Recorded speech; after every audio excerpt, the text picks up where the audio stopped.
Fitness Pro Mentor community, welcome to another episode of the Fitness Pro Mentors podcast. I'm super excited because I'm committed to helping trainers like you 2 to 3x their personal income. And like me, Mr. Michael Goulden, who's a purveyor of nerdy things, has an incredible company called Integra Education, which some of you may have heard of, and some of you haven't. You have to check it out. But Michael, welcome back. We're going to dive into Integra Education. How are you doing today, sir? I'm doing good. Thank you for having me back on. I love you. You're just the best. I was just talking to somebody else about you, saying you're a smooth talker, you're a great communicator, you got great stuff, beautiful smile, little neck beard. I love it. That's it. I need a sexy microphone just to get the deeper voice that you've got going on there. And if you get closer to the microphone, you can get the proximity effect, and it's super, super, super fun.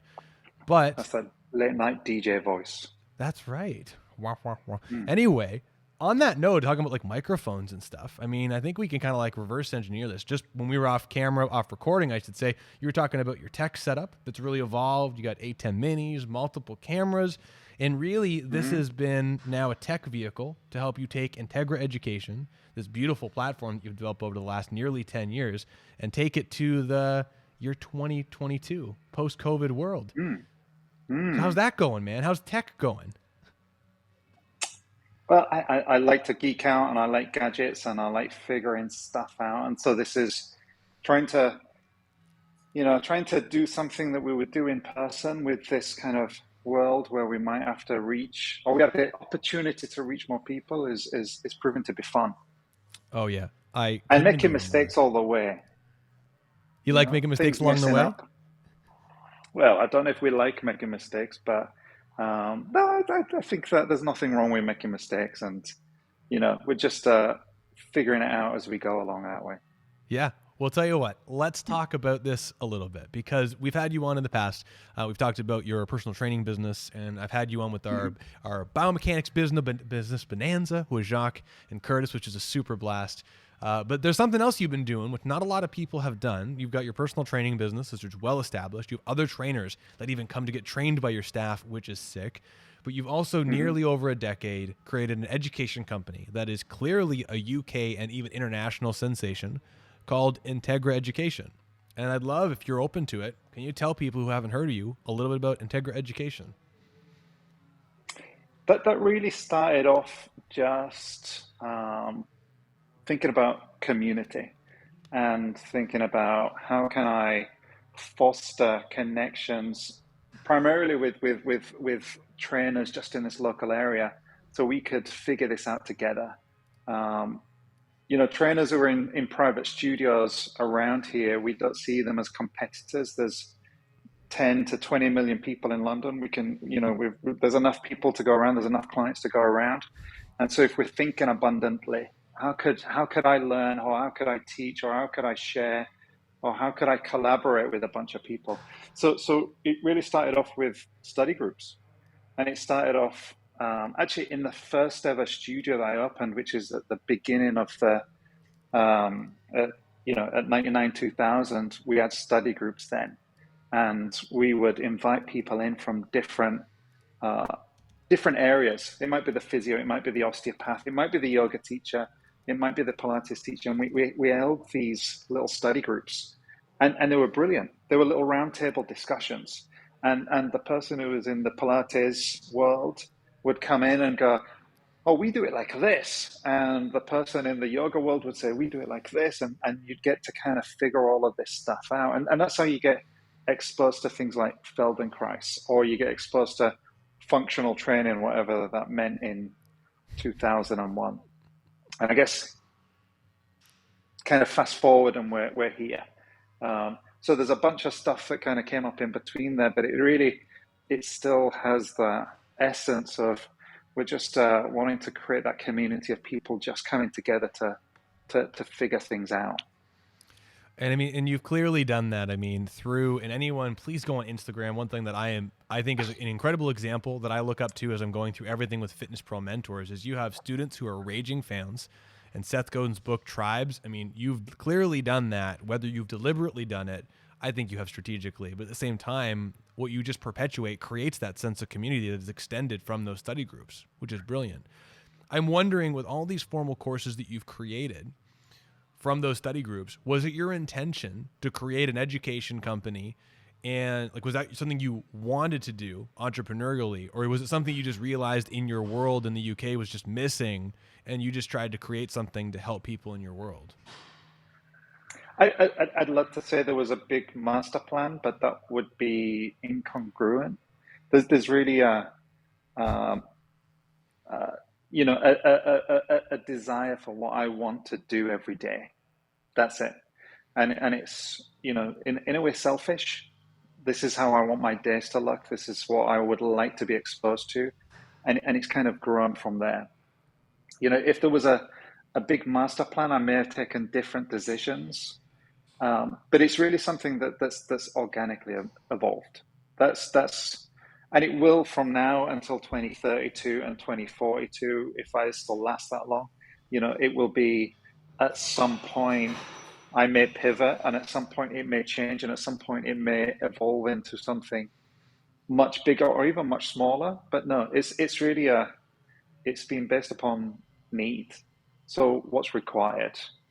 So for you to reach that point of delivering an amazing personal training session, which is one of the lines on our job description in Integra Personal Training, to deliver an amazing personal training session, how do you do that? And so it's really just kind of expanding out and rolling out, and on the Trello board or on the whiteboard is kind of listing out all of the different categories and properties that we might want to expand and starting there.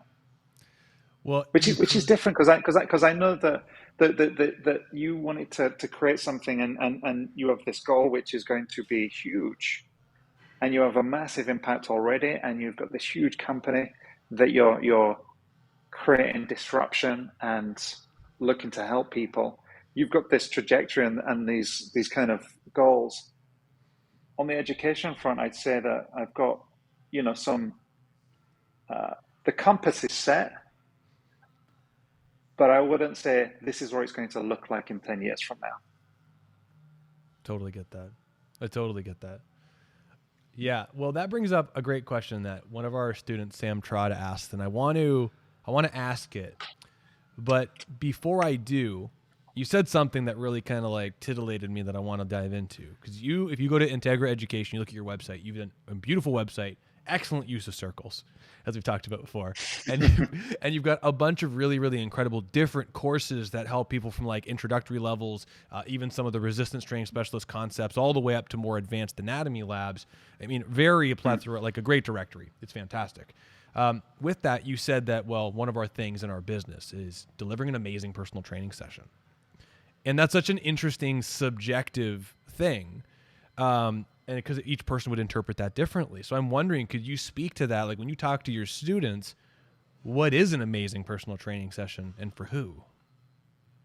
I'm never going to give you that answer. Because I do not know from your perspective. You've got to figure out, and you've got to figure out what that means to your client. And that is, I promise you, that is really frustrating when people see that on the job description and go, how do I measure that? And I say, you tell me. You tell me, you step into that realm and kind of figure out, well, what would that look like? What would it feel like? What would it smell like and taste like? Like, what is it that you want to create that's going to be amazing? Because our clients are going to be absolutely and utterly different. All of the athletes don't have the same requirements in their sessions. They don't have the same desire for what they want their sessions to feel like.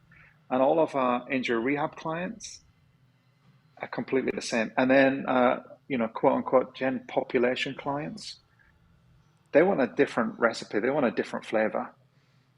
So what's going to be amazing for Jack is going to be different to Roz. Well, so there's another part of this I think is really interesting, and someone just left a comment, and I want to see who it is before I go too much deeper into this. Christina. Just before you do that, I'm pleased that I'm providing titillation for you as well today. That's I really just looked at the dictionary this morning. I'm like, what word can I sneak into here? So Christina, one of your awesome students and one of ours as well, she said, absolutely love that answer, Michael. She loves it.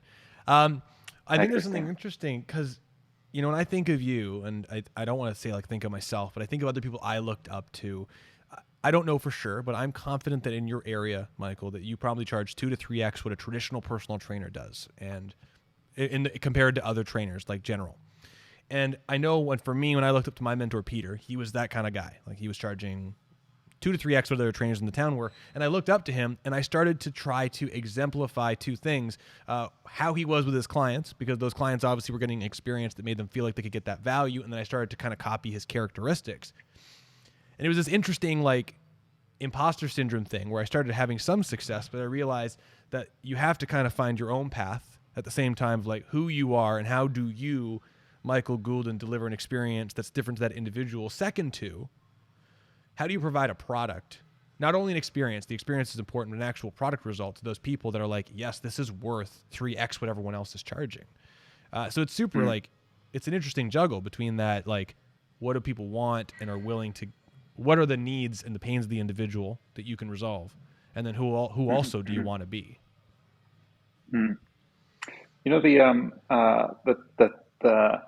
I did the same thing. So I would look to Peter, or I would look to Charlie, or I would look to Tom, or I would look to Matt, or Kevin, or all of the people that we know, and I would go, you know, why did they use that word? How are they constructing that together? And the person, you know, that kind of constructs words in such a unique way, Greg Mack. You know, if I was to even attempt to emulate, you know, 1% of his vocabulary, I would be the imposter. It would be inauthentic. Yeah, And 100%. I can look to you and Greg and all of these other individuals as inspiration and attempt, but it's never going to come off. And I always think about that. You know, when you see the iceberg and you can see the top of it, and then you go under the ocean level, and there's all of this stuff. It's all of that stuff that makes the top. It's all of that stuff that we can't see that makes Peter that person with his clients or in front of an audience of 500 people. And you can try to copy that, but you've got no idea about all of that stuff that's underneath. 100%. And that's why, so with how to deliver an amazing session, I could tell you what would make an amazing session for me, but you can't use that with anyone else, because I've got a very particular requirement for how I want my muscles to feel like they're going to explode. Some clients don't like that, and that's the crux. It's like how could we encourage people to dip under into the rest of the iceberg to figure out what makes an amazing personal training session or an amazing personal training service. I think there's really like something beautiful about, for us, when we get to work with really, really unique people. And I mean, successful in their own direction, but they're here with us for another reason. Like you talk to the CEO of a company, and that person in their company, you just see the tip of the iceberg all the time because he's so busy with 2,000 employees that they just hear of that guy and they see him once in a while and he's terrifying. But you get to spend an hour with him once a week. And then you get to hear his methodology of why he's wearing dirty grass-stained shoes even though he can afford an airplane. And you hear all these like interesting small stories of like, I own this company, it turned to this and this failed. And all of those things, you're like, oh my gosh, this builds such a cooler story. And I would have never have guessed this if I just looked at the tip of the iceberg, which is why I'm excited to talk to you, because that's where, for me, I know you. We've spent many times together in different countries and it's awesome. But then when I still look on the satellite view of you, you're being authentic, but you have created such an incredible professional brand that stands out that people who don't know you are like, this is awesome. So this leads to a question that I want to ask, and it's on behalf of Sam Trotta, and I think it's really, really interesting. He said, in his opinion, since you probably had no business plan, he doesn't know for sure, but if you had no business plan here, what has been your North Star for growth for Integra Education? That's I love that question. Thank you, Sam. So the compass which has been set has always been about excellence. It's always been about this idea of mastery. It's always been about this idea of inclusive over exclusive. It's always been about how could we show a client, how could we show a team member, how could we show a student the next step? What is the next step for them? How could we encourage them to grow? And I'd say that's where it boils down to. And that's as simple as it stands. You know, I have a real passion for exercise. I have a real passion for fitness.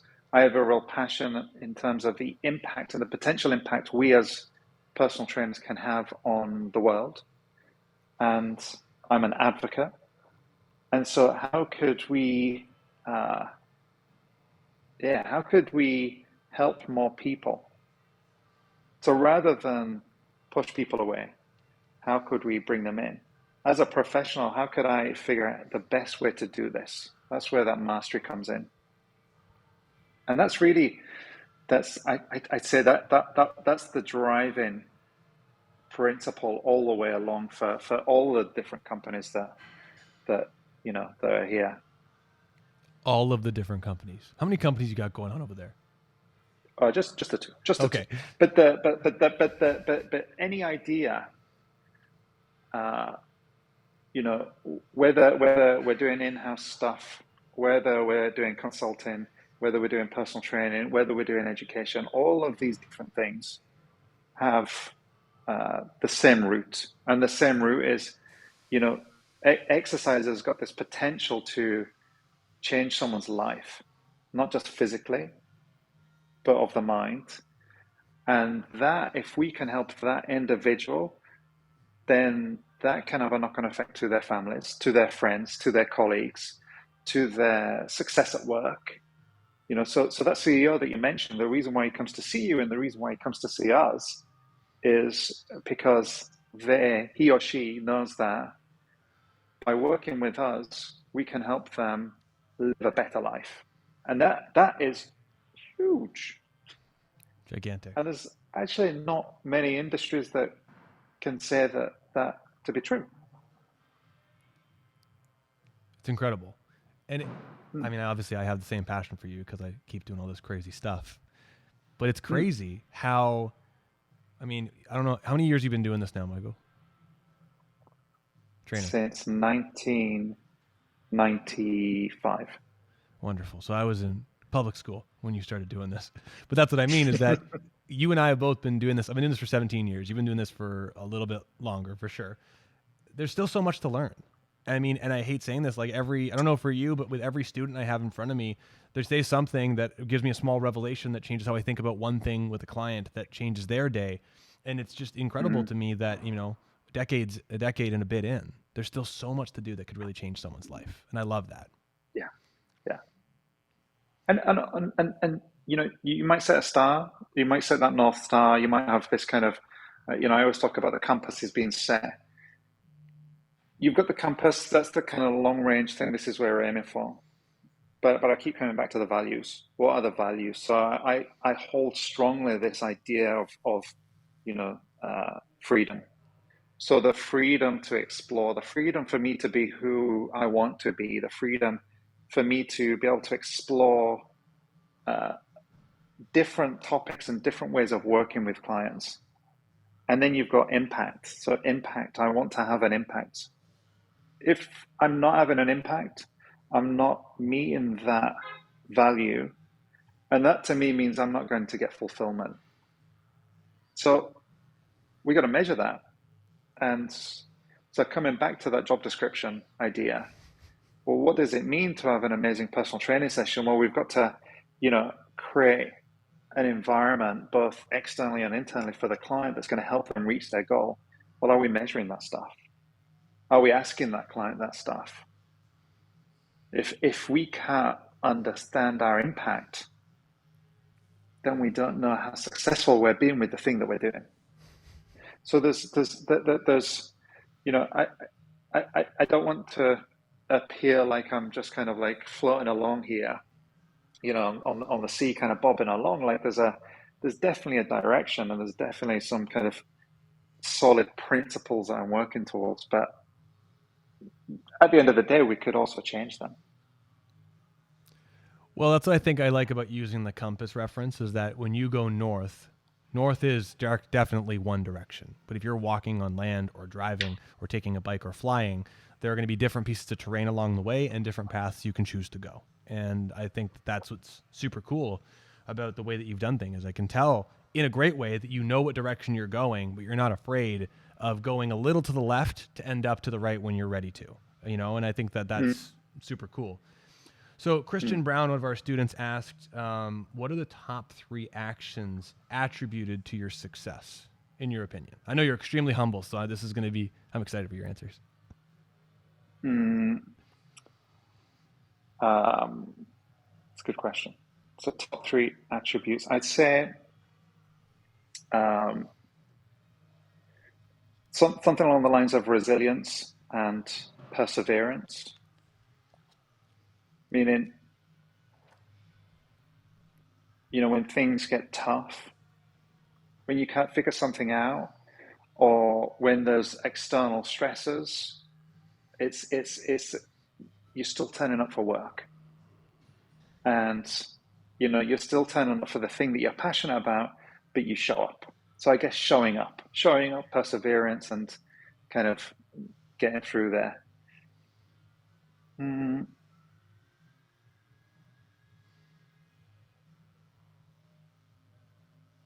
That's a tough one. That's a good question. I think being free to make mistakes and figuring out how to make mistakes that are not going to, damage someone, which again means that, that idea of microprogression is, within an exercise realm, can be attributed to everything else. Like, we don't need to close this place down now to move into a 10,000 square foot facility. There could be a step in between there. Or maybe that is the step, I don't know. But I think that, being comfortable with making mistakes, I think that's probably, I don't have really clean answers for this. So I say showing up, turning up, being comfortable making mistakes, and keeping the connections with people. And, I am really comfortable being on my own, and I'm really comfortable in my own space. But I know that my growth is impeded unless I reach out in terms of my community, my tribe. And that's part of, a team here. That's part of my, network into Canada and into the US and into various other countries. And that's part of the education program as well. It's that if I can bounce ideas with you, if I can bounce ideas with friends, my growth is phenomenally better. I love that. I like that. I think we got 3 there, right? Yeah. So I like that this question put you up. on your heels. Showing up. Yeah. Freedom to make mistakes. And then community. And community. Love it. Good. Nice. Excellent. And I would say 4th is humility. In a good way. I'm told that's a poor trait. But I'm happy with how that is. That's perfect. Good. Well, so I want to ask you, kind of like 2 more like businessy ones, a couple more actually. I got a couple things. Another student question. Ahmed is one of our 10 years or alumni, and he asked, what marketing myth have you used to overcome getting clients? Like, is there one marketing myth that you heard that turned into a method that actually helped you get clients? What do you mean? Could you give me an explanation? Could you give me an example of what you mean by that?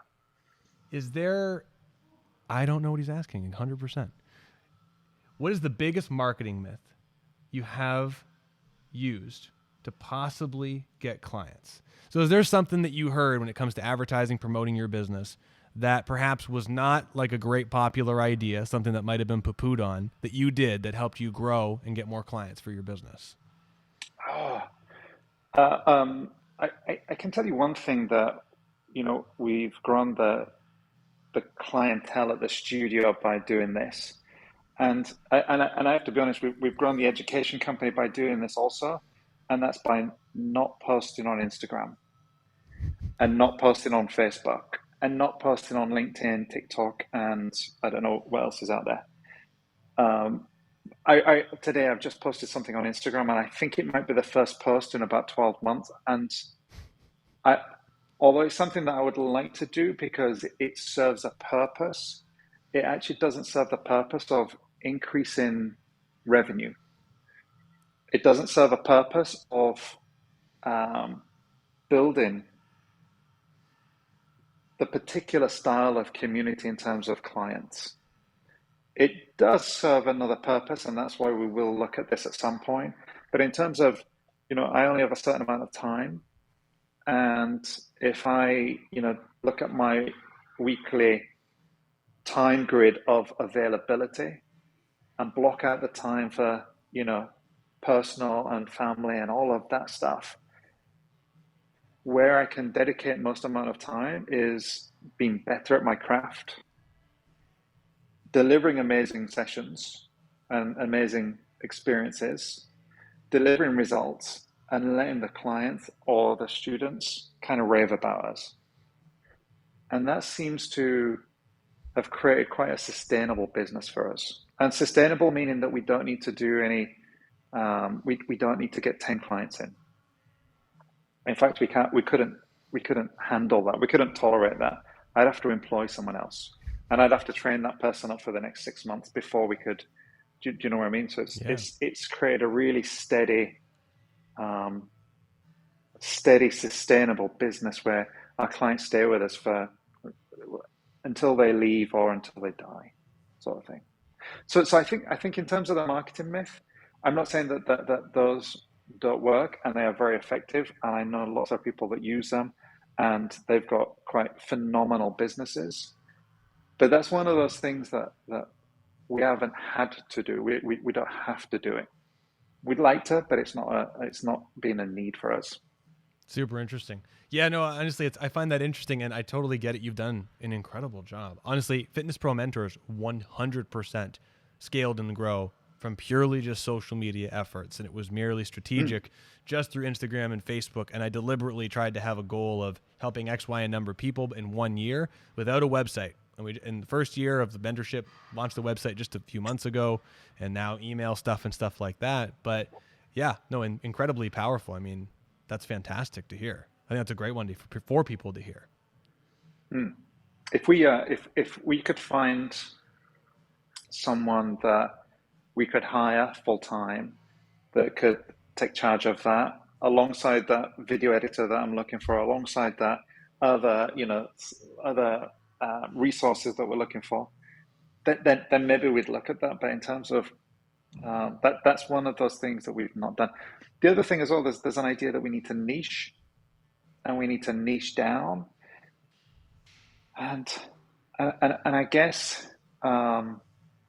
again, for the companies that they've blown up and they've been huge. For the size of business that I want to have, and for the quality of work that we want to deliver, and who we want to work with, and the types of cases, I'm really happy that we've got all of these different goals. We've got the hypertrophy, we've got the joint replacement, we've got the fat loss, we've got and you get it, we've got all of these different things. So we're not a fat loss place, we're not a rehab place, we're not a performance place, we're an exercise, we're a personal training place. And so that also is kind of against what, what I teach. But it's against what is recommended. Yeah. But again, I think that because we've been here since forever, and before Facebook even existed, before that dude was probably born, because we've been there and there's been a solidity to it, we haven't needed to do that. If we were starting today, well, absolutely, this is going to be an avenue that we go down. Yeah. And that's the reality.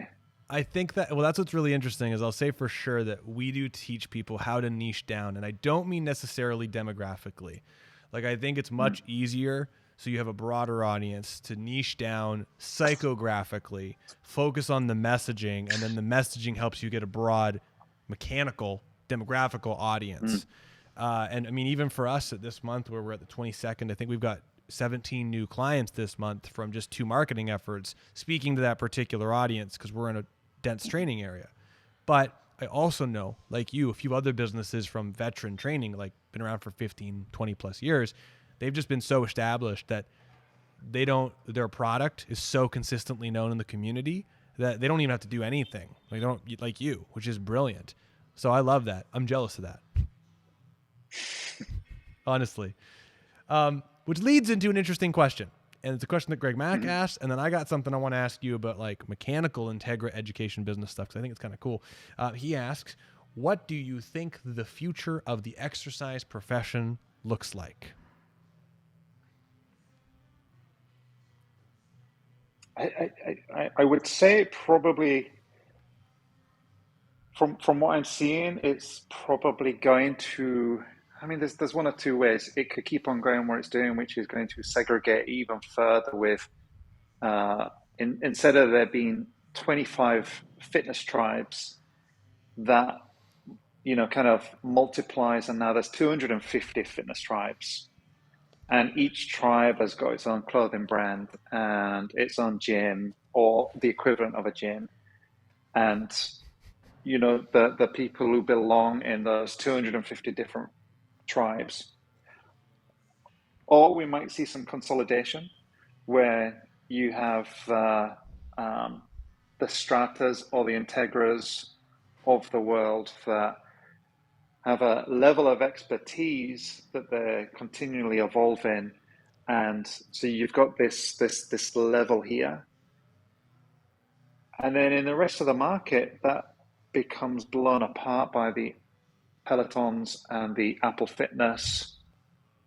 Because if you've got something that's on your watch or on your phone in your ears that can count to 10, because it can measure with the accelerometer reps, just like Technogym can count reps, and it even tells you to slow down and speed up. If that's the level of training that's on offer, then why would I pay $150 an hour when my watch, which does that for free, or does that as the cost of the product? So I'm not too sure which way it's going to go, whether we're going to see these 250 different tribes or whether we're going to see this consolidation. But I still think we're still in that cycle of there's a low barrier to entry to the industry, and people are missold on what's required, whether it's on the business side, whether it's on the exercise side, whether it's understanding all of the different realms of what it takes to actually work with the human body. People are missold on how easy this is to make some cash, last for 9 months to 18 months, and then drop out. I think we're still in that cycle. Well, you bring up an interesting thing there. And this is the question he asked you, but it's such an interesting conversation. I think that, for weight loss and eventually sometimes muscle growth, the masses will have access to incredible technology for a very low cost. And after certain points of learning, quote unquote, execution or whatever you want to call it, people will be ready to go and follow some programming. But this is where I love extremely sensitive people, because their kid of an older person could say, I'll buy you a Peloton bike because I got the resources, you should get it. And they'll be like, no, I don't want that crazy thing. And there's going to always be, which is super cool, a niche market of people. I don't mean to come back to that, but like a small group of people psychographically that no matter what, if you gave them $25,000 of equipment and Pelotons and software, they still won't be able to take advantage of it because they need that gourmet level culinary experience of the trainer. So I think we'll see, I don't know, we might see a little bit of both, I hope. But I think that expertise will always exist. people will always want to go to that fine dining restaurant to work with Gordon Ramsay or to sample Gordon Ramsay's food. Me too. I know he doesn't cook anymore, but that's an international brand. But we will still want to go there to be amazed by the food, to have those experiences that blow us away. And I think that's still a requirement. That's still what I want to offer, and I know that's what you offer.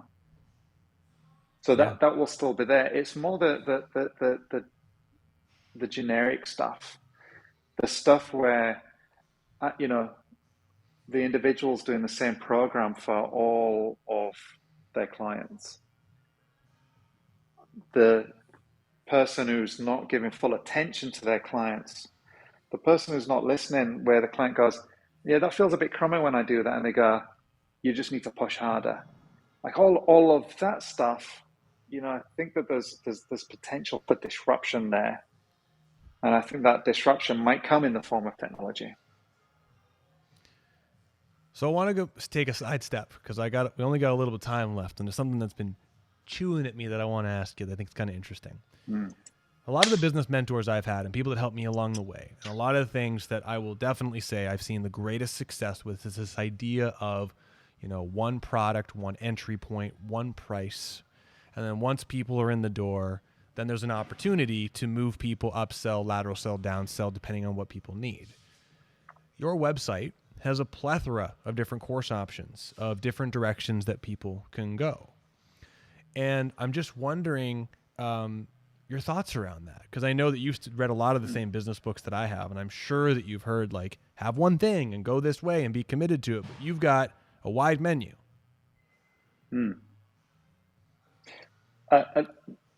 Let me flip the content and I'll come back to answering this question. I used to, when I first opened a studio, I would charge trainers a rental price to use the facility. And for I think for 2 years, I had one particular model. And I looked at the numbers and I looked at the success of that. And I was like, it seems that, we were getting trainers doing like 15 sessions a week, but they didn't do any more. And I'd rather have less trainers than doing more sessions than having 10 trainers. And so I changed the model. And I changed the model for 2 years. I looked at the numbers at the end, and it didn't really change in the way that I wanted to. So then I changed the model again, and then I changed the model again. And bit by bit, we now have everyone's employed by the company and everyone's full time. But we've reached that point, having looked at how do we want the business to be, what do we want the impact on the clients, and how do we want in terms of revenue and the impact and growth on the business. That's exactly the same for the education program. So they used to be, this is step 1, this is step 2, this is step 3. And people did that, and that was the way that they had to do it. And then people that wanted to come in here because they wanted to learn this one topic and they wanted to come in here.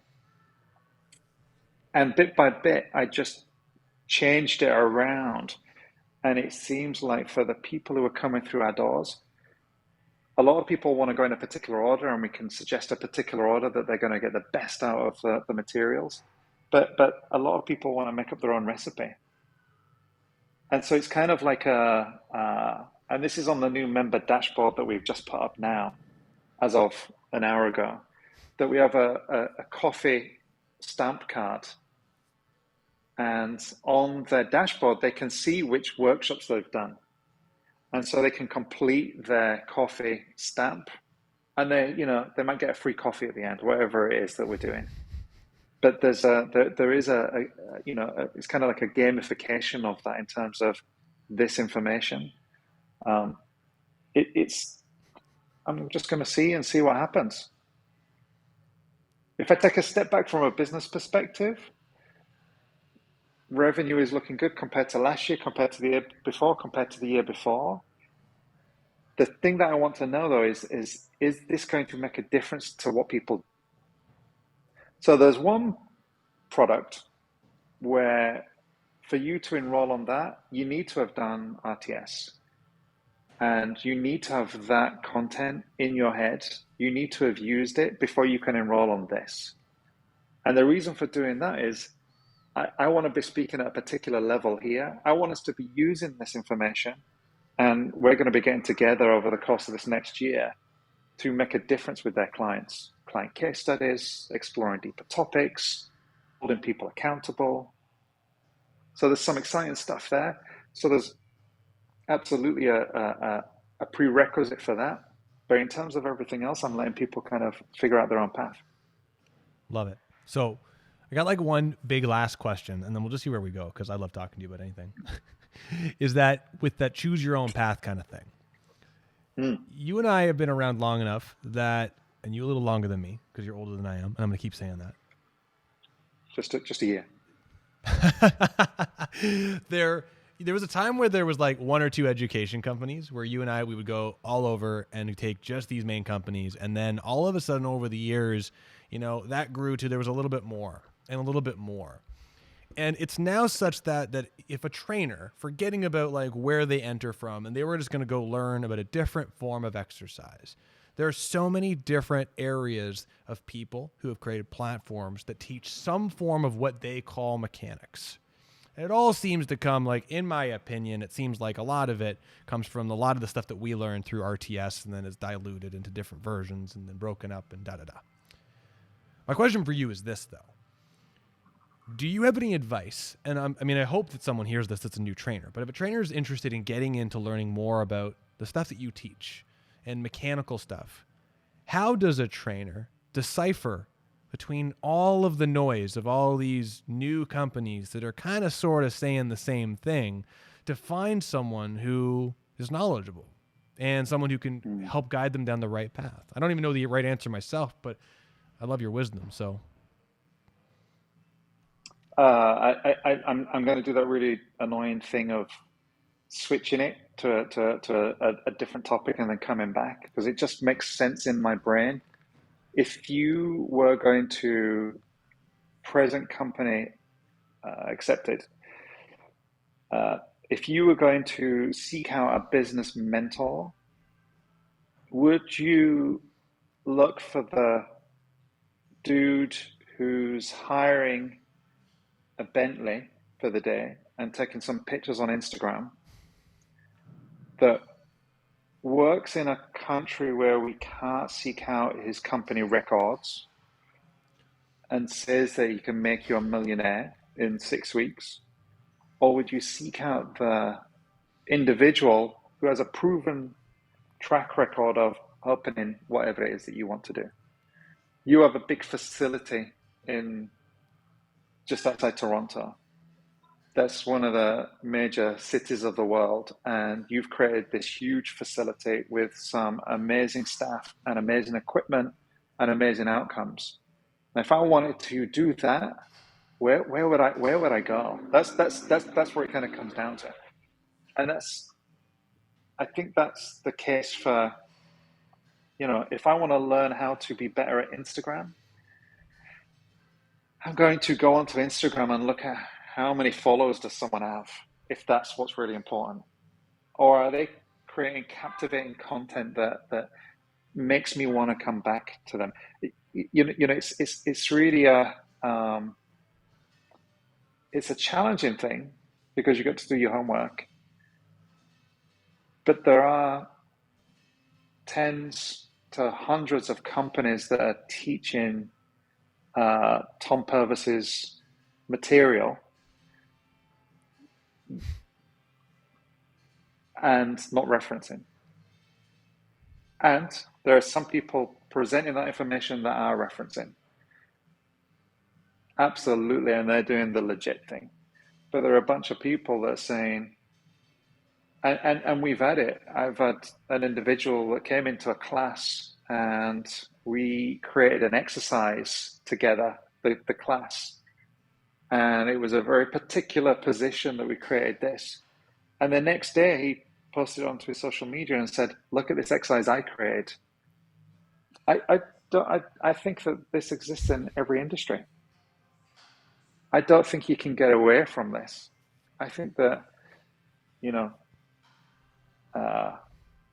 that is part of the deal. When you put content out there, when you put your stuff out onto Instagram and onto Facebook, people are going to be inspired, and subconsciously they may even copy it.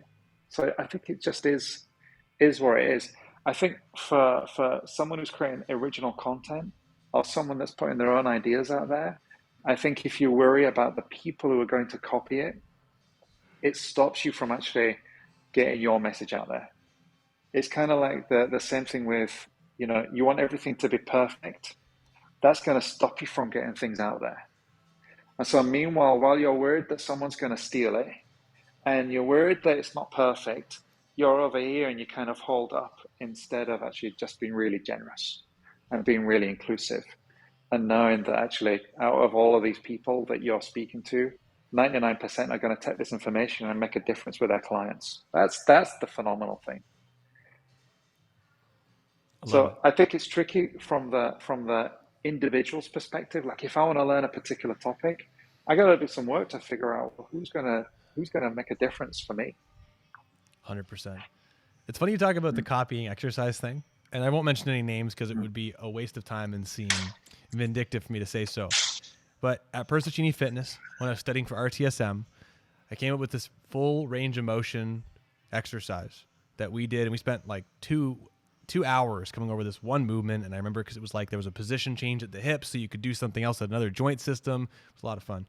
And I did it at a facility where a predominant bodybuilding figure was coming, and he posted it on his thing not 2 weeks later at one of his camps, and it was everywhere. And I was like annoyed, but also hilarious at the same time, because it was like, that's how that happens. That's how it happens. It just kind of like one thing goes to somewhere else and it goes somewhere else. And then that guy that posted the exercise that you guys all created, someone else copies him and goes, hey, look at the thing I created. And it just turns into this monkey chain of terrible exercises. So I don't think you can't be afraid of copying. I think you just got to run north as hard as you can and know it's going to happen along the way. But if you keep innovating along the way, no one's ever going to catch up. There's so many exercises that were here 1,000 years ago and 500 years ago and 250 years ago. There's so many things that we see now in the gym that have come from the mind of Tom Purvis. There's so many exercises that we see that have come from the mind of Brandon Green, and that will be the reality. They may get bastardized and tweaked and changed, and if you try to hold things in, you're not really going to move anything forward. This is why I love you, is because I would say that, I don't know what year it was, but when you started going much harder on Integra education, the authenticity and the real Michael Goulden is also coming out through your education. Like, it's real that you're authentic and you're going and you're pushing, and your art, your circles and all that, like, you're crushing it. I'm joking around the circles, but your course content, it's incredible. And that's the reason why I love talking to you, is because it's not only like you're not just a great trainer, but you're someone who's a great business person. You're a great marketer, great salesperson, great communicator, great community facilitator. So I really admire that of you. And so I just want to let you know I'm really grateful for your time and being able to share some of your wisdom with this little Fitness Pro Mentors audience we've got.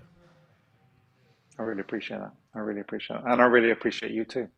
And I want to say, in terms of the audience, in terms of, from what we've talked about, in terms of actionable content, sometimes it's difficult to hear, hold on, Brandon's been saying, I need to niche down and I need to kind of nail Instagram. That's 100% true. The question was, what have you done that's different to the masses that seems to have worked? And here we've got one.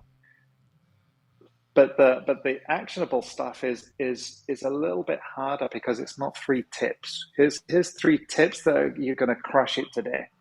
This is more actually sitting with yourself and figuring out who do you want to be, and how do you want to show up to your clients and to your colleagues and to your family and all of that stuff. And that's being really clear on who you are, because it's you that people are buying. people don't really buy the fact that you can set up a really amazing leg extension or etc. They buy that experience with you, they're buying you, they're buying your expertise, and ultimately they're buying results at the end of it. That's what they're paying for. And getting really confident and comfortable with yourself is paramount, I think, for longevity. And that's what, you know, I witness in you, Brandon, the evolution of Brandon, because you've been doing this a long time now. But you've always had a sense of where your compass is set. You've always had a sense of self, and you've always known what's important to you. And you've not been swayed by what's popular, and you're not being swayed by what's in fashion. You've gone, no, this is what I want to do, and this is what I'm going to do, and this is how I'm going to do it. And now what you're doing is going, I'm going to show you how I created this huge facility in one of the biggest markets in the world. And I'm going to show you how I built this team, and I'm going to show you how I did this. And that's really authentic. Well, you're too kind. And that's where I think that, you know, we get along so well. So I think that we're both, you know, we both know what direction we're going. And at the same time, we're just trying to help people along the way. And I love that. So thank you for that. And I'm just excited that I wish you were closer. Actually, I wish you were not that close, because then we'd be competing with each other, and you have a mutant factor with your business that I'd be nervous about. But we could definitely have more bourbons together. That'd be for sure. Absolutely. All right, Michael. Well, thank you so much for your time today. It was a pleasure having you on. We're going to definitely do another biomechanics business bonanza with Jacques and Curtis, and have some great time. But thank you, sir. It's nighttime there, so have a good nap. And thank you. We'll talk to you real soon. Speak to you soon. Thank you very much. Cheers.